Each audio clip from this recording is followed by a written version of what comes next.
Welcome to episode 66 of Winging It, the Mateta Vendetta.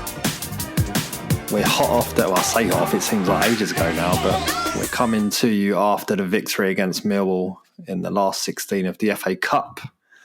That puts us through to our third quarter final in 9 years. And to help me through with it, I've got Sam Hesketh and Albert Curley. Welcome, lads. Hello. Come get your kicks on episode 66. Albert is shockingly, you'll be shocked to hear, going to pack to go on holiday after this pod. Yeah, after the pod. I should be packing now. I've done nothing. And I'm sitting here drinking a Heineken about to cunt off Michael Oliver. Don't tell me I'm not dedicated to the cause. It's not my Heineken, just for the record. Or my guts. That's my neck oil, just neck oil today. I've got a non wacky water, but Albert will still hate it because it's infused. Albert, it's infused. I couldn't say it without. What's it infused with? Robinson's orange squash. Yeah. Lemon barley water. Yes. OG. Blood orange and mango. In fact. Maybe we're going to have to do a lore episode of this podcast, you know. I think we've got so many in-jokes now that unless you've listened to all 66 episodes you won't get. We'll probably need a lore one. But Can't be next week because Albert's on holiday again. Put that in. It's going in the manual. Well, I have a great time in Bangkok. Yeah. Hopefully it's a better time than I'm having now. Well, do you know when you might be next having a great time? The World Cup final. Because there's going to be a halftime show. No. Oh, no. Well, I mean, you've got to go straight to. There's only one option, right? It's in America, isn't it? Yeah, there is only one option. Is it Diana Ross taking a It's got to be Diana Ross. How can it be anyone else? Redemption. Redemption. Swiftly followed by Jason Punchin taking one as well. Yeah, if it's not Diana Ross, it'd just be shit. Can't be anyone else. Okay, I was skeptical. Now I'm fully same. on board. I was very much out, but now I'm very much in. Unlike her penalty. I don't know. It feels like there's been a bit of arguing back and forth recently about what's bigger, the World Cup or the Super Bowl. I mean, it's not even remotely close, but now we've gone and decided we're going to do one of their things. But yeah, I'm out unless it's Diana Ross, and then I'm fully in. Yeah, agreed. Diana Ross playing a game of two baths. On my shed, son. On my shed, if the goalie gets out of the area in time. Yeah, exactly. Yeah, so we're staying stateside because Wilfried Zaha has made his Charlotte debut.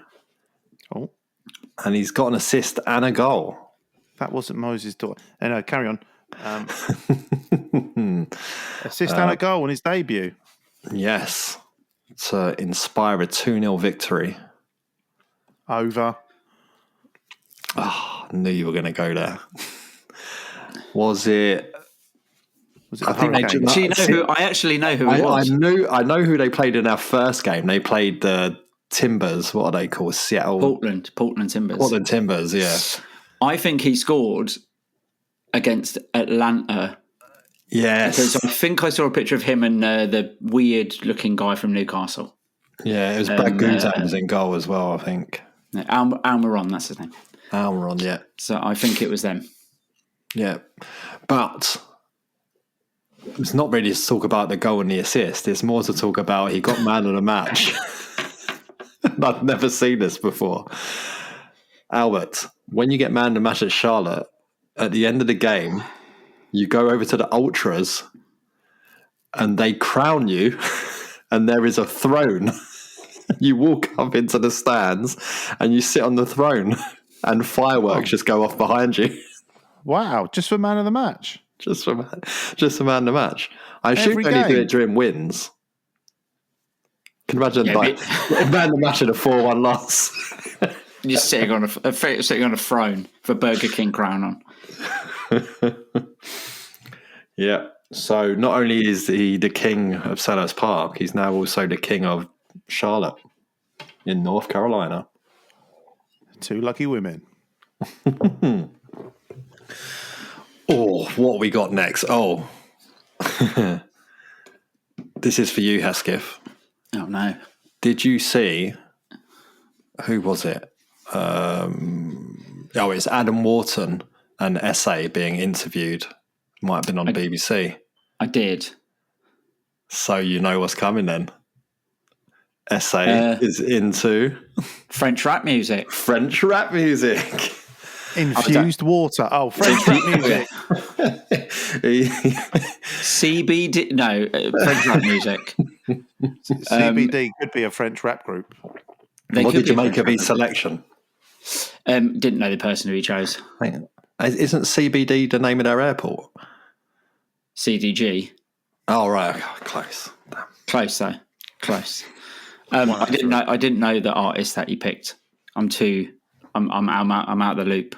I can have to listen to him now. You're more underground than he is, or he's more underground than you? I'm more old than he is. I guess that's more likely. But literally double the amount of years and more. And more, yeah. Plus that. And more. Yeah, plus that. Yeah. That'll be my homework. I'll listen to it and I'll let you know. Okay. Fair enough. And last bit is try and say I struggle with normal names at the best of time. The Crystal Palace women have sacked Laura Kaminsky. Is it Laura? It was Laura one? Yes. Yep. And they have replaced her with Leif Gunnar Smuru. Is she? Smuru. Leif's gonna what? Yeah, exactly. I mean, everyone's just thinking Leif Anderson anyway, so yeah, irrelevant. Is he going to overtake him as the best Leif at Palace? Well, it's probably as low a bar as you can get, to be fair. But if Palace fans aren't just walking past him at Sutton going Leif every time, it'd be really disappointing. I mean, I will do it the next time I go to Sutton. Do you think they've got any chance of surviving, Hesketh? Probably not.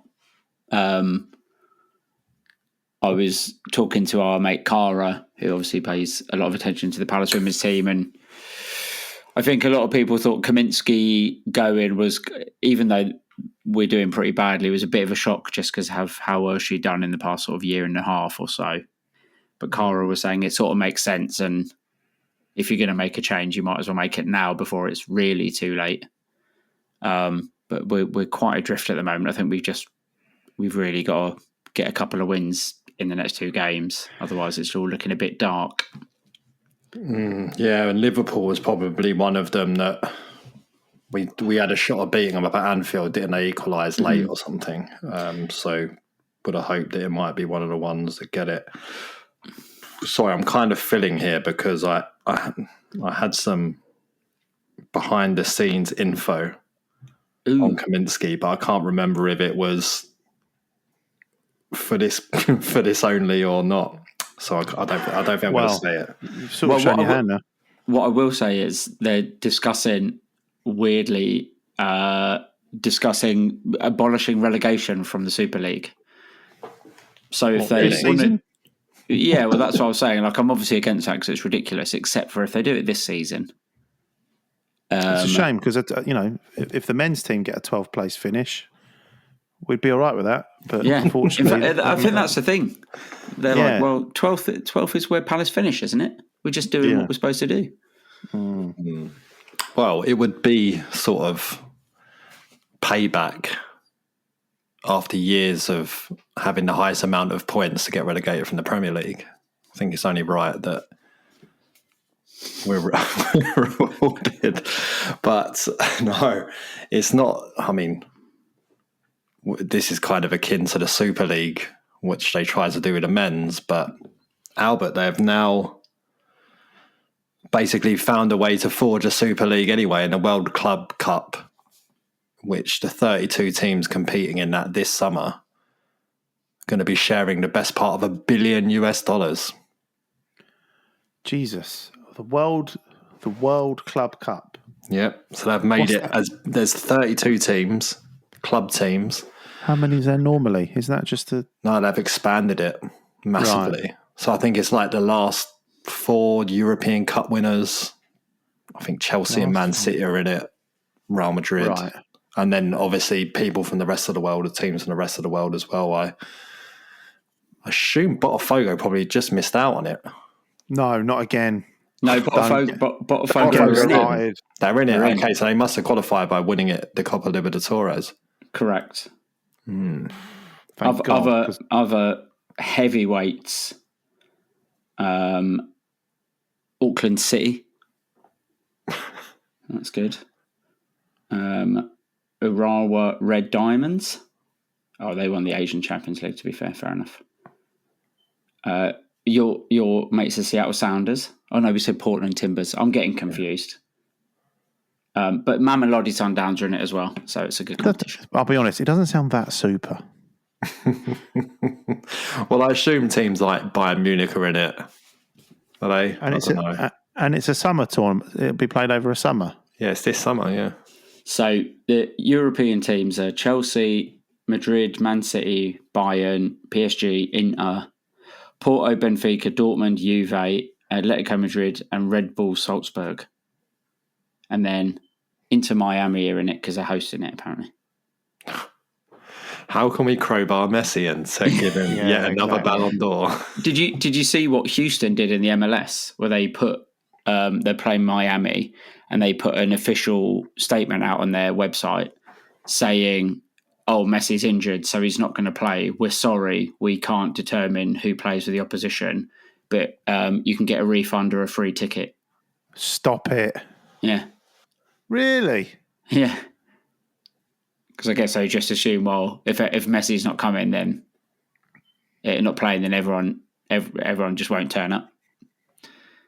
Ridiculous. Grim. It is grim. Go and watch the game anyway. You might enjoy it. Not the worst thing going on in the States at the moment, but considering we're a football podcast, we'll. Yeah, I mean they're eating the cats and dogs, all right? They're eating. No, let's move on. Yes, let's not get into that. Instead, let's talk about Millwall. Oh, can we talk about Donald Trump? Actually, do you reckon Donald Trump do you reckon he'd be a Millwall fan? Who would Donald Trump support? Oh, fucking hell! That's a good and terrible question. It is a good and terrible question. I don't think he'd support Millwall. No. Reeks of Chelsea. Chelsea is, yeah. I agree. I'd go with Chelsea. Yeah, he's probably going to on his state visit. I could see him going to Stamford Bridge. Yeah, this is the greatest bridge in the history of the world. I can't do the voice. Sorry. Albert will do it. Don't worry. He's considering it. He's considering it. Wrong. There's that. Very good. Very good. I'll tell you who was wrong. The Millwall fan who decided to charge across the tarpaulins before kickoff to try and have it out with the couple of thousand Palace fans in the Arthur. Oh, I missed that. Oh my goodness. Well, let me describe it to you. I can only assume that he's done several bags of cocaine in the morning and he's deemed himself fucking invincible. Or he thought people was following him, or both. But yeah, he just a third of the way up from the bottom of the Arthur, he diagonally makes his way across the tarpaulin up towards the back of the Arthur, where there's loads of Palace fans who probably haven't been for years. They're all dressed in black in overcoats and flat caps and stuff like that, looking like Millwall, if anything. He makes his way over there. But you got to imagine, he must be fucking knackered by the time you climb up Just to make it there. and all the way back to the Arthur. And he gets there and he's confronted by 4 or 5 Palace fans. And then he just throws the slowest, loopiest overhand right, which the Palace fan just steps out the way of. Then they all stand there and give a little bit of posturing. And the guy goes to come at him again, the Millwall fan, and he just hits the deck. And several Palace fans just repeatedly stamp on him until security managed to pull him apart. I've got to say, it does, running upstairs across the tarpaulin to try and defeat four Palace fans does sound like the event on Gladiators that we didn't know we needed. And it was probably just the start of a very bad day for Millwall in that sense. But what I found surprising about it was, in all other years that I've known Millwall to come to Palace, that would have incited 1,000 of them coming across. I think the last time they came to Selhurst, they all ended up disregarding the tarpaulin and coming across to where we were. So maybe they've changed. Or maybe not, because the local Facebook South Norwood Net group is full of people talking about how they were racially abused by Millwall fans on the weekend. So that's fun. So Right. no, nothing's changed. And I'm sure they were delighted, and they have been delighted, despite claiming no one likes us, we don't care, but seemingly caring an awful lot that no one seems to like them in the last week. Their goalkeeper's nearly taken Jean-Philippe Mateta's head off. So Steve Parish has obviously come out at half-time. A very emotional and passionate Steve Parish has Thinking he's invincible. Now, where's that tarpaulin? Do you reckon the interviewer actually did a bad job here? Because she changed the subject and tried to rein him in a bit. Albert, if you were interviewing, would you just let him go? Yeah, probably. I mean, Steve's very good at talking, so I'd probably just. It's half time as well, isn't it? You know, the game's going to kick off again soon, so just crack on. Yeah, what I liked about it is at full time he then came back and was like, I've had time to calm down, and he sort of like, reduced these levels of hatred towards the Millwall goalkeeper a bit, which is, that's being a football fan, isn't it? You just lose your head in the moment and whatever, and then you rein it back in a little bit and you're fine. So, but yeah, so Hesketh, is it the worst challenge you've ever seen on a football pitch? Yeah, I think it probably is, yeah. Live, for sure. We've talked about it loads, everyone's talked about it loads, but for whatever the Millwall manager wants to say about, we see these challenges go on up and down the country every week, we fucking don't. I certainly don't. Well, he does because he's the Millwall manager. He didn't mention it was on the pitch, it's just in the stands. But yeah, I mean, the speed it was going at was enough. But the fact that JP is 6'3", 6'4", whatever he is, wasn't stooped down for the ball. He wasn't like bent to try and head the ball past him, whatever. He stood up to jump in the air and kick someone in the head that's 6'3" off the ground is about as reckless as you can get. Now, people can say like, he didn't mean to hurt him. I don't know what he expected. I just don't know what you think was going to. You can't have, I've seen red cards for a foot that's like ankle height, never mind head height. So yeah, I mean, at the time, I'm sure we were all the same. At the time, we knew it was bad because you could see that, but maybe we didn't know he'd kicked him in the head, but you could see he was very high and massively clattered into him. And the reactions of Munoz and Lerma for the physio straight away, you knew it wasn't good. I mean, even the Millwall goalkeeper stayed down there. Yeah. And it's like, I can't think of many, if any, fouls that are close to that, really. So I think that's probably the worst thing I've ever seen live.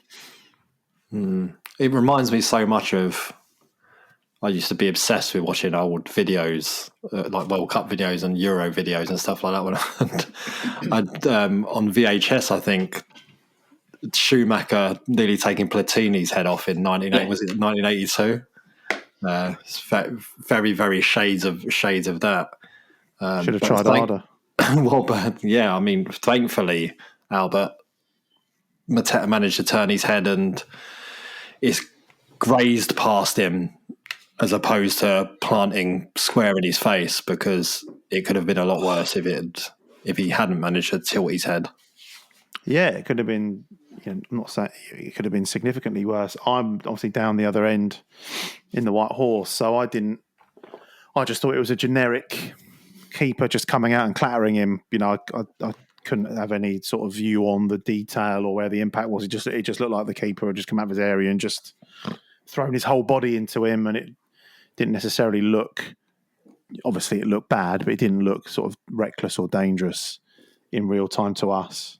It was only when I think someone in front of me had it on their phone on Twitter or whatever, and there was a video of it, and then there was a still where Mateta's head is almost at like 90 degrees to his fucking, to his neck, and it was like, oh fucking hell, that is bad.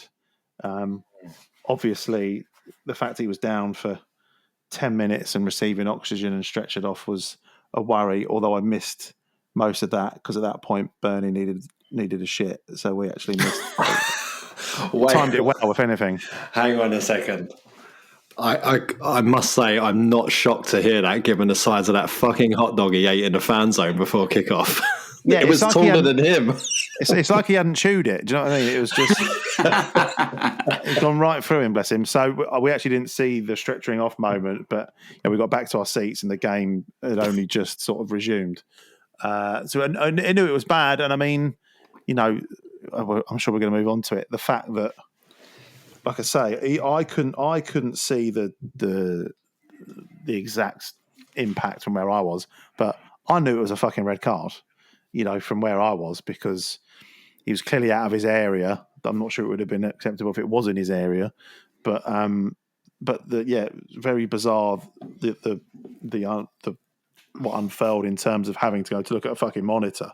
Like, it's irrelevant whether he's kicked him in the head at that point. He's absolutely clattered him coming out of the area. So, yeah, Michael Oliver's obviously in the chat. Whilst we're talking now, Michael Oliver's in the Champions League, but I'm sure we'll move on to that. Yeah, well, there's a very good shot from behind, so you can see what Michael Oliver's view was of the incident. And there is zero chance that he could have missed it unless he blinked or closed his eyes at the time. He's just looking straight at it. And I had a very good view of it from Block B in the home style. And straight away, I was saying, that's got to be a red card. And then he's playing on. Mateta's rolling around on the ground. I suppose Oliver could argue that he was leaving it because Munoz had a chance to lob the ball and score a goal maybe. But when you look back, he's not even putting his arm up to say play on or anything like that. And so it seems to be he's just excusing it as a come together because he's got the ball. But he's now been banned from refereeing this weekend like that's some sort of punishment. I've never really understood that. But to not just give that as a red card, a referee, as you've just said, is refereeing Bayern Munich against Bayer Leverkusen in the Champions League round of 16 tonight. Supposed to be one of the elite referees in world football, and he can't see from 10 yards away that someone's nearly had their head kicked off at 6'4" feet above the ground. His ban should be as long as the keeper, shouldn't it? Really? Well, I mean, I'm not sure what you're supposed to do, because I hate the idea of sending him off to ref in League Two for like their games don't matter either, that kind of thing. It's just I don't know how you punish them or whatever, but just the fact that it's such a severe head injury and he's not stopped play instantly, where fucking I hate like talking about Arsenal fans and things like that, but he sent that Arsenal player off the other week for barely touching someone's ankle on the edge of their own penalty area, and he couldn't wait to stop that and give a red card. But in this scenario, I don't know. And I don't, maybe he's like, I'm reffing a big South London derby. Maybe I want to let the game flow a little bit, but it's just that nothing stacks up in terms of how it's just it being negligent, really, that you've not straight away called a halt to the game, pulled out a red card, and then let him get treatment immediately. It's just... Yeah. Well, the amount of times you see in the Premier League when people roll around holding their faces because they know that the referee will stop the game immediately, even if there's nothing wrong with them. And then the one time where someone's got a legitimate head injury and a serious one at that, and he's, like you say, right by it, nothing in his way, and he doesn't even give it. It's mad. I dread to think what would happen if it was the round before and there was no VAR. What would he have done then? Well, I wonder do you reckon the linesman would have said, you might want to send him off? Well, I wonder if retrospectively, once he'd seen Mateta's ear, he might have decided at that point, I probably need to send him off, considering it's half hanging off his head. Yeah. Yeah, so Michael Oliver, shit show. Roberts, correct, shit show. And the regulation discipline update from the FA has said the FA has submitted a claim seeking to increase Liam Roberts' sanction following his sending off in the FA Cup between Millwall and Crystal Palace on Saturday, 1st of March. The goalkeeper was sent off for serious foul play around the 6th minute. The FA claims that in the circumstances, the standard punishment for this offence is clearly insufficient. Liam Roberts has until Thursday, the 6th of March, to provide a response. So that'll be tomorrow after the day of recording, so the day you get this. 8-game ban, aren't they? Sort of between a 6 and an 8-game ban is what they're throwing around, which is astonishing, really, considering if you've seen what Paulo Fonseca, the now head coach of Lyon, has got a 9-month ban for just seemingly sort of squaring up to a referee and screaming in his face. Albert, what do you think Texter's going to do? I was going to say, was he wearing a cowboy hat by any chance? I think that was a rare win for Texter, the cowboy hat last week. Yeah. Unfortunately, it wasn't a win for Leon. Well, yeah, because they've called him a cowboy and he's come out and in a cowboy hat. It's kind of funny. I'm not even sure it was I need to look again. It felt more a bit like a I'm a celebrity, get me out of here jungle hat rather than a Crocodile Dundee or so. Fuck it, that'll do. What do you mean you haven't got him in France? Needless to say, he had the last laugh. Yeah. What's Texter going to do? He's going to just claim it's corruption. Leon are in with a great chance of winning the league, and it's a conspiracy to derail that, clearly. Gentlemen, you played a good game. It's not your fault, but this is fucking corruption. Yoo-hoo! Yeah. Spinning around on his... Yeah, he doesn't ride a horse. He skates. He's bored. Shreds. I don't even shred. I don't know skateboard terms. What were you going to say, though? I was like Steve Buscemi with a skateboard on my shoulder there. Oh, yeah. Hello, fellow kids. Right. So now we've got Mateta on the ground, nearly bleeding out, his ears dangling off. Millwall fans singing "Let Him Die." Anyone got a problem with this? Bernie's doing a big old shit. Things couldn't get worse. Let him die, Hesketh. Yeah. What are your thoughts? Oh, I don't like it. It doesn't surprise me, though. It reminds. It was like when Brighton did it to Murray in the playoffs. Like I just sort of expect it. I did think it was quite funny though when their bloke went down after he hurt his foot in a block tackle and got the let him die treatment there, and then he got up and then sat down again. Yeah. Apparently he's out for quite a while as well, that guy. Is he? Yeah. But I think I'm not against the song Let Him Die, but I think Let Him Die is supposed to be reserved for players who are staying down forever and not getting any treatment. So it's not for something that's instant there and then. It's for something that the game's going on. It's been going on for 10, 15 seconds, and the player's on the floor, and then everyone starts giving it Let Him Die when the opposition fans are starting to get a bit upset. So I think it's the tone of it was off. They got it in the wrong place. But I'm far more pissed off with them booing when he's being carried off. Yeah. That's a bit much. Yeah. Like, he's been down for 10 minutes. He's on a stretcher being taken straight to hospital. Like, have some decorum, Albert. Or Me? again, just what you expect. That's what you expect from them. Yeah, I mean, I'm sure. I mean, it's one of the greatest moments of my Palace watching life over the last few years, maybe ever. Mateta celebration at the Den in the FA Cup, whatever it was, 2 years ago, 3 years ago. I'm sure that lives long in the memory of some of that lot. So, whilst it's perfectly not okay, I can certainly see why it's not a surprise. Now, it didn't end there. There's more.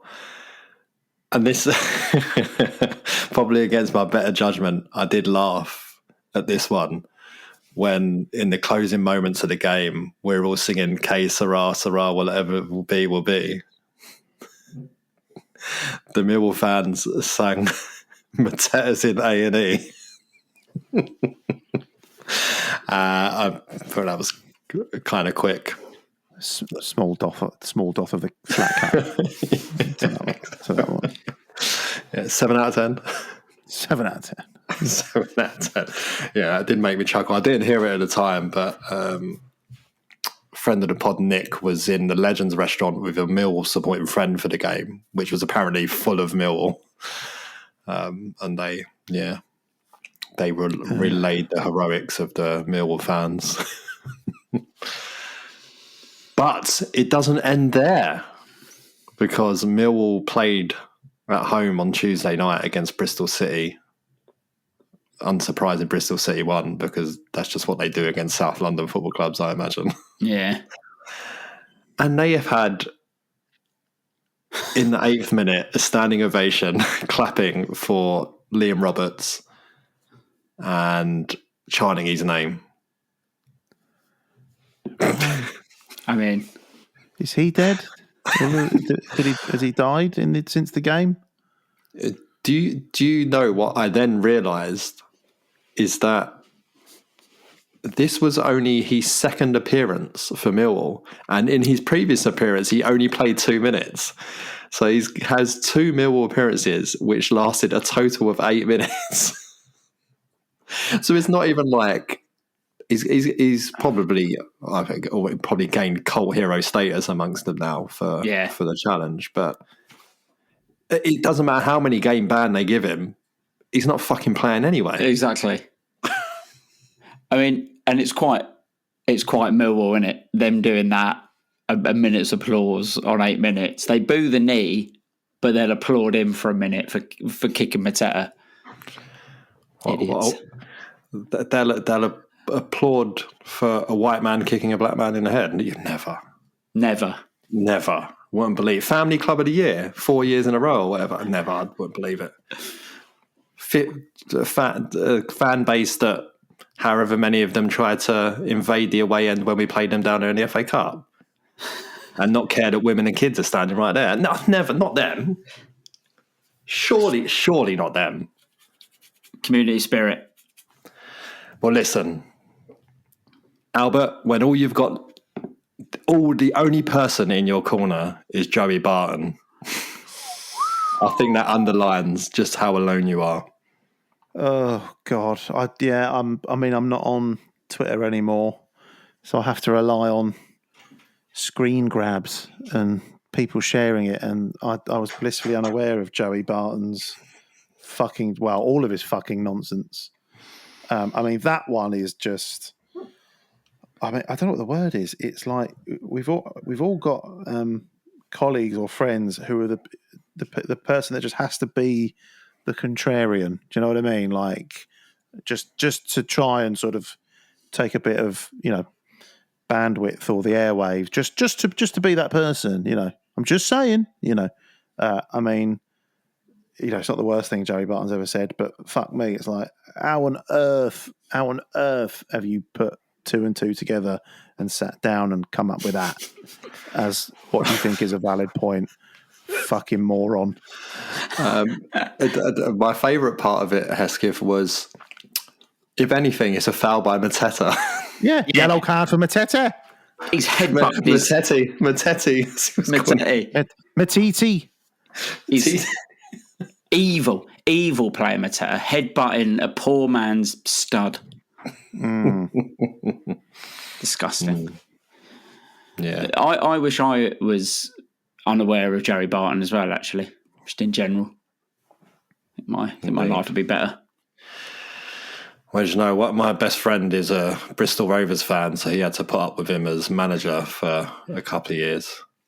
And it hasn't got any better for them because now their manager's Calderon, the ex-Brighton left-back. So it's not, no. Or right-back, whatever he was. So it doesn't get any better. Whose name in my head is always Bolassi's gone across to the other side to have a go at Calderon. That's how you say his whole name. That's his full name, yeah. On his birth certificate, yeah, exactly. Washing machines live longer with Calderon. 5 out of 10. Yeah. Okay, so then a game breaks out, believe it or not, amongst the UFC fighting that took place in the opening 6 minutes of the game in the stands and on the pitch.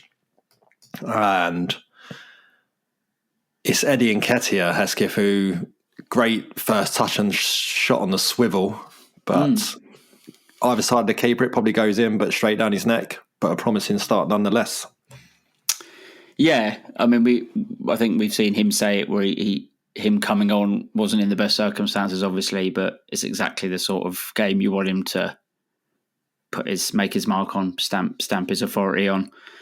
And he looked lively early on, and was it the goalie, but it was good. At least he's sort of getting in the right positions and swinging a boot at it. And I think that was the start of a pretty good performance from him, actually. Yeah, I thought like it drifted out a bit in the second half, where Millwall did a great job in the second half of making it really difficult for us. But I think the fundamental difference between whether it was him on the field or Mateta, I think Mateta would have made things happen, where I think he drifted a little bit, but then came up with a goal, which we'll get into in a bit. Hughes is just being Michael Hughes again. Michael Hughes? He's being Michael Hughes. Imagine a midfield of Michael and Will Hughes. That'd be the rattiest midfield we've ever had. It'd be great. Yeah, just constantly coming away from games with hoarse throats. Hughes. Just, yes. Well, it probably stands. Will Hughes being Michael Hughes is what he was doing. Spreading some great passes. He's fed that one into Eze, and the goalkeepers parried it out. Munoz has a shot blocked. There's a bit of a scramble. And then Hughes again, Albert, putting Chilwell through one-on-one. Lovely, lovely pass to unlock the defence. And I was a bit worried here that the subbed-on goalkeeper was going to have a man of the match performance. Yeah, well, it's the mention of Chilwell, more classy chanting from our friends in the away corner whenever Chilwell got the ball. Did the same to Gallagher in the game at the Den. Did the same to Gallagher in the game at the Den. It's worked out really well for him. But yeah, Hughes was just. I forgot. I still don't quite understand when this new rule came in that your ban doesn't count towards FA Cup games. I always thought that was the thing. So we were lucky that Hughes was available because he's obviously not available for the next 2 games. Is he out? Mm-hmm. Premier League games. So it's good that we could sort of put him into what was quite a battle of a game in the midfield. So, and he's the perfect player for that. And I thought he did exceptionally well. And yeah, playing some great passes. Like he's, I even said halfway through the game on Saturday, just gone.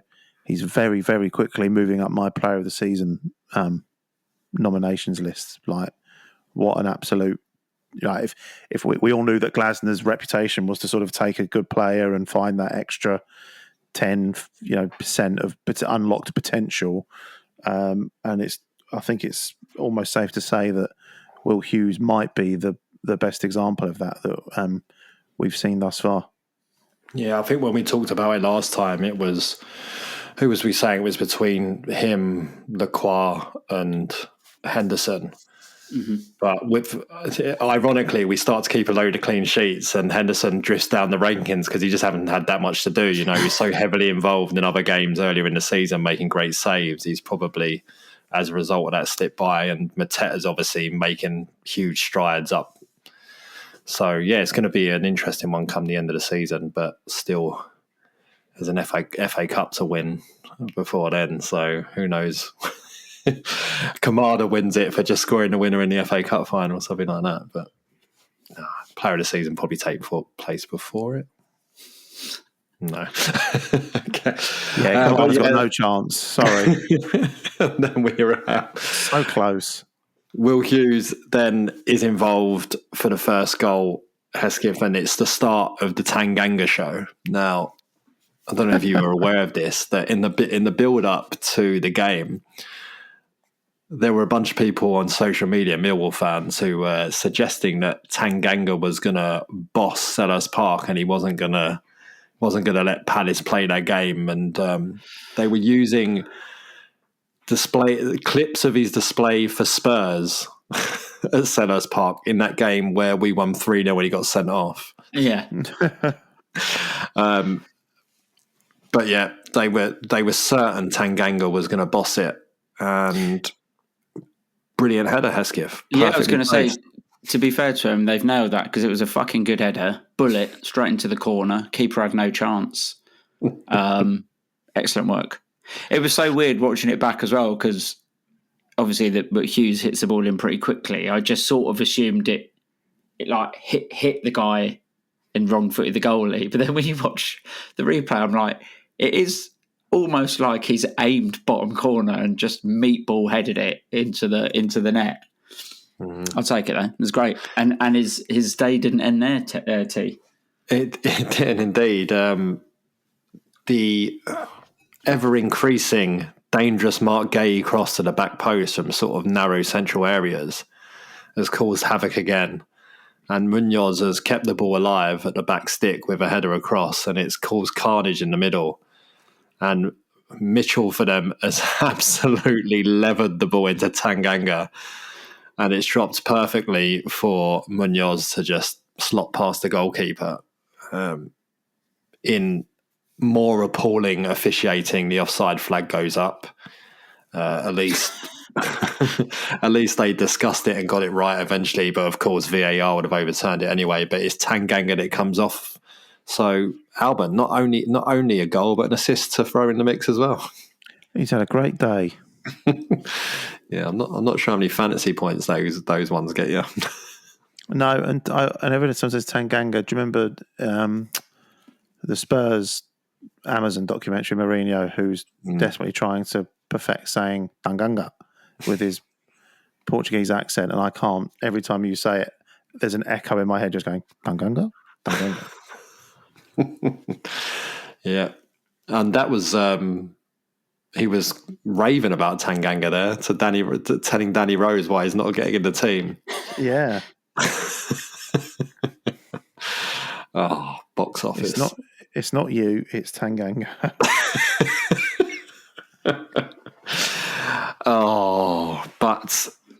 Yeah, so we go 2-0 up. At this point, the whole of Selhurst is just singing "You're fucking shit" at Millwall, and they really could have melted here. But fair play to them, they find a bit of a backbone, and part of it's involved in just fundamentally trying to kick us off the park. Is how they probably achieved it. Lots of energy, lots of late tackles, which referee just continues to let them get away with. But in the lesser spotted 45 minutes plus 13, they pull one back. Any slight on the goalkeeper here, Hesketh, or is it a pretty well hit shot? Can understand why he's parried it, and then obviously can't do anything about the actual shot that scores the goal. Yeah. I don't think there's much blame towards him there for that. As I smashed the table in anger. In Tanganga. Ding. Like I'm not. Don't look back in Tanganga. I'm not a massive fan of Turner, I have to say, in the games I've seen of him, but I think for that one, yeah, I don't really think he's much to blame for that. Like you say, the shot itself that goes in, he just absolutely smashes it with a bunch of people in front of him. I think it takes a bit of a deflection as well, right? So, I mean, what can you do? I think if we're dishing out blame, I think it starts a little bit before that. Is it Richards and Lerma down in the sort of right back spot who just like Laurel and Hardy run into each other just to allow Aziz, the other winger, who manages to slip through him and put that initial cross in. I mean, that was a little bit fucking hell, boys, which played out right in front of me. But yeah, but it gave them something to cheer about, which was a little bit annoying. And other than Mateta nearly dying, but then it sort of meant it was a really tense second half, and you could feel it around the stadium, and you could tell we got to the players a bit, and we was probably trying a little bit too hard to try and get a third, and it didn't come for a long time, and Millwall had that long throw that was causing problems, and you just thought they only need to get one of those right, and next thing you know, we're in extra time and all that kind of stuff, but managed to see it through, and then sort of 7-8-ish minutes before the end, you would have had a great view of this header output if you hadn't already left. Brilliant header from Mateta, who's becoming with his head, because he's got that one at Arsenal as well. He's quite good at redirecting the pace of crosses. Yeah, I would have been one of maybe 20 people who probably had the best seat in the house to observe that header. Just the way that he sort of look. I wasn't in miles, even a bit further wide of the goal than my normal seat, and to sort of see him pedaling back and almost just see the header. It's hard to judge the pace of it when you're directly in line with it, but you're like, that's looping up. That might just drop in, and it just nestled in really nicely. And again, I was sort of watching Nketiah fairly closely for the second half, because it was obviously that's the way we were shooting that second half, and he was making some he's always trying to make a run. He's always trying to anticipate a pass, and I've got to say there was a few occasions where he was making a very proactive run off the last man, and the ball just wasn't coming, and he just had to keep resetting, and it sort of segues onto a lot of the time that was mainly when Eze was sort of on the ball, when Eze was still on the pitch, and Eze sort of went back into his what I'll call trying to slow things down mode, rather than trying to progress forward and and really inflict damage on teams. Yeah, I was going to say the same. I think that the goal just before half time seemed to do a number on us for some reason, and everything we did after that it just seemed really slow. We brought, when Wharton came on, it changed a bit, obviously, because of who he is, but we weren't getting the most out of Sarr. Eze was back to his sort of slow things down again. It was pass it along the back rather than sort of miss a player out and get the ball forward more. And I just think it's a bit of a shame because, obviously, we had an extra man, and there was a lot of the second half where you wouldn't really have known we had an extra man the way that both teams were playing. But yeah, just to echo the finish by Nketiah, turns out we thought he was a fox in the box. He's a target man. Aim it on his head. Yeah, lovely header. Shades of Andy Johnson against Liverpool in 2005. Same goal as well. Mm-hmm. A little bit like that. But then an interesting little subplot on the side. Romain Esse comes on. He tries a little bit too hard for sure. He's really just tried to force things. Maddest, Millwall being involved is probably not that surprising. He comes on to boos. No, he comes on to claps from the Millwall fans. They clap him on. They then boo his every touch. Me too. And although he come close to scoring, he caught that volley really well, but again, it goes straight down the goalkeeper's throat. So they boo his every touch, and then at full time they sing his name.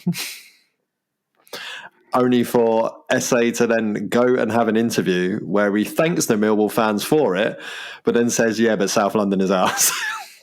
There was a really, really good bit at the end of the game after. So he sort of went over there and clapped him, and they clapped him a bit.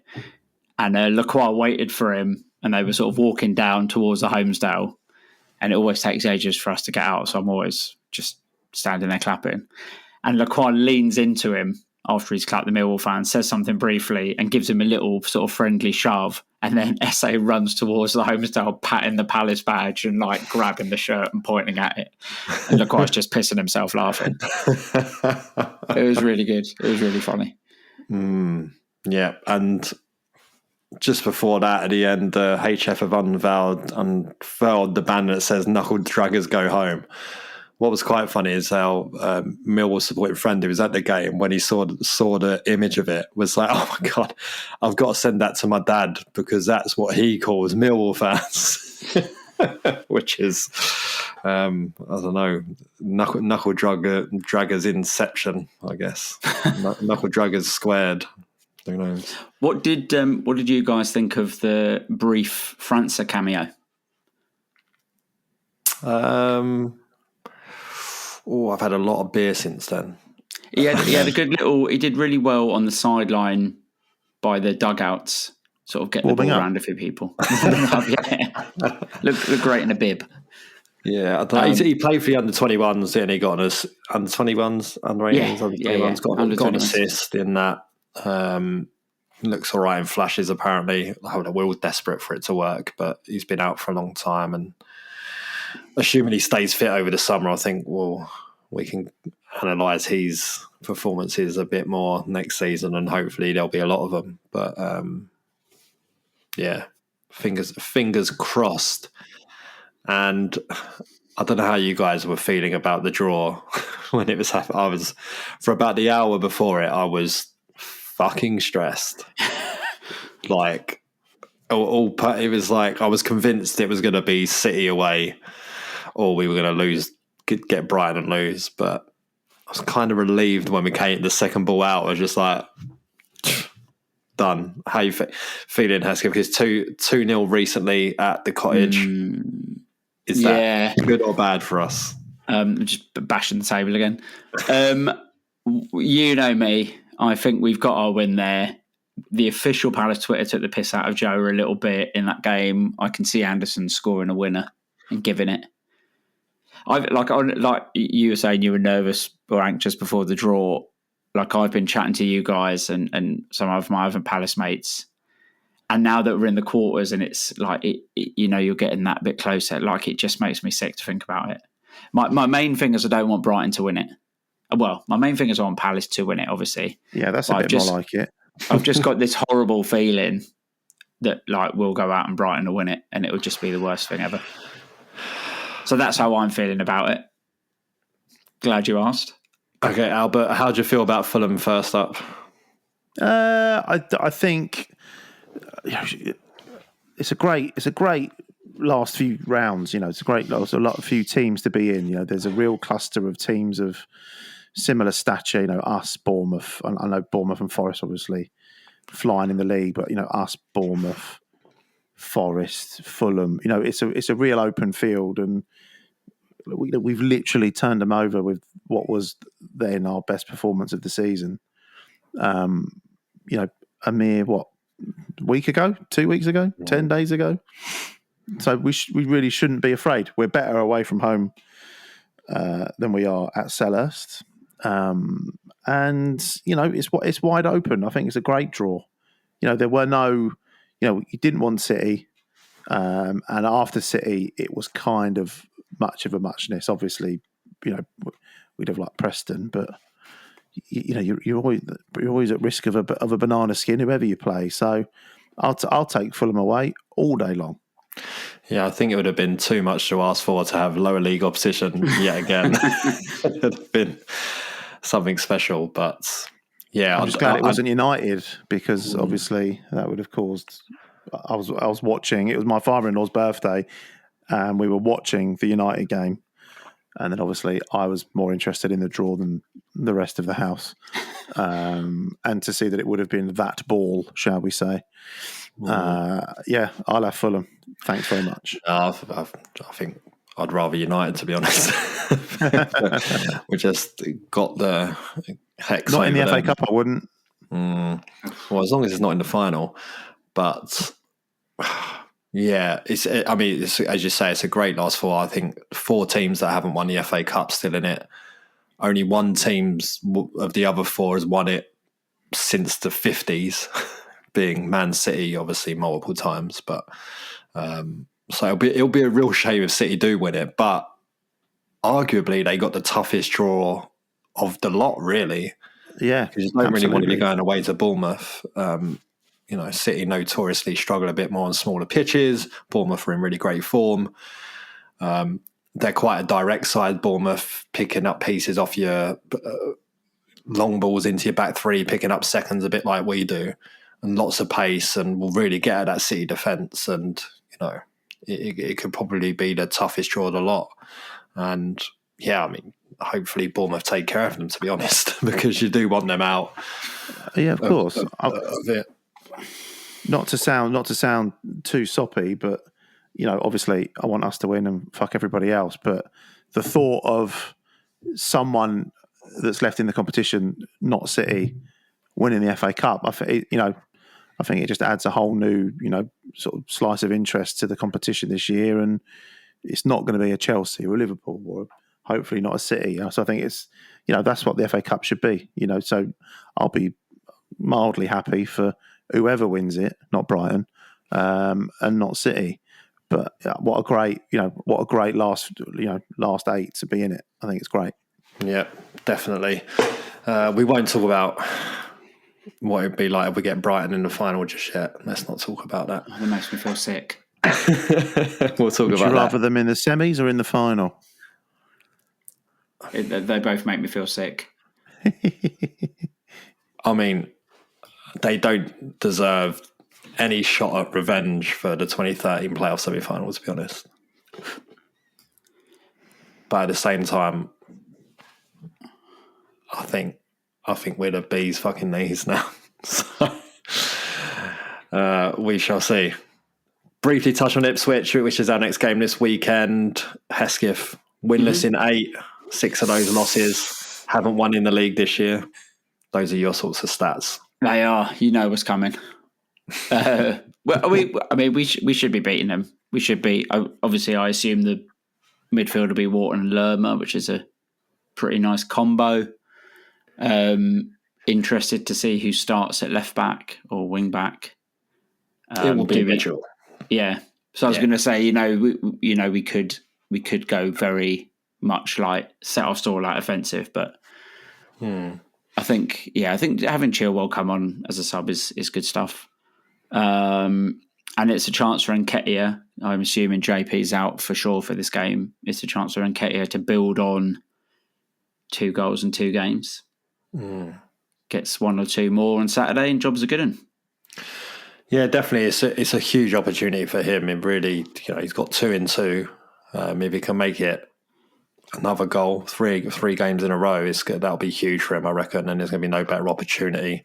And then perhaps gives you the, Mateta can then be rested at Southampton or something like that because you've got faith in Nketiah to get the goals, that kind of thing, and it just doesn't mean he needs to be run into the ground. And but we'll see. I'm excited. Even with what's his name, Mateta, the Mateta Vendetta's out this week. I was just like, it's late, guys. It's the end of the show, and bring on Saturday, which you're going to be watching from Bangkok, I assume. I haven't even looked at things like time difference and what does that mean, and I'm sure there's somewhere in Bangkok to watch it. It'll be late night for you. I think I'm at a wedding event. I don't fucking know. I'll let you know. Midnight-ish for you, something like that. Oh, that sounds great. Might have cooled down a bit by then. I think it's going to be 32 degrees. Google tells me 10 p.m. It's 3 p.m. So sold. Done. Yeah, Bangkok, sweaty place, isn't it? I don't know. I've never been. You've never been? No. Oh, you're in for a treat. Why are you smirking? I'm not. It's just great. Bangkok's great. Thailand's great. Yeah. Nice. I had a lovely time when I went there with my missus. Right. Thanks, everyone, for listening. Me and Hesketh will be back next week. Obviously, Albert will not be phoning in from Thailand. So I shan't. We'll try and see if we can get anyone else on to join us. Otherwise, you'll just get me and Hesketh. Big shoes to fill. Wide shoes. Wide shoes to fill. There goes that law podcast that we need again. Okay, thanks everyone for listening.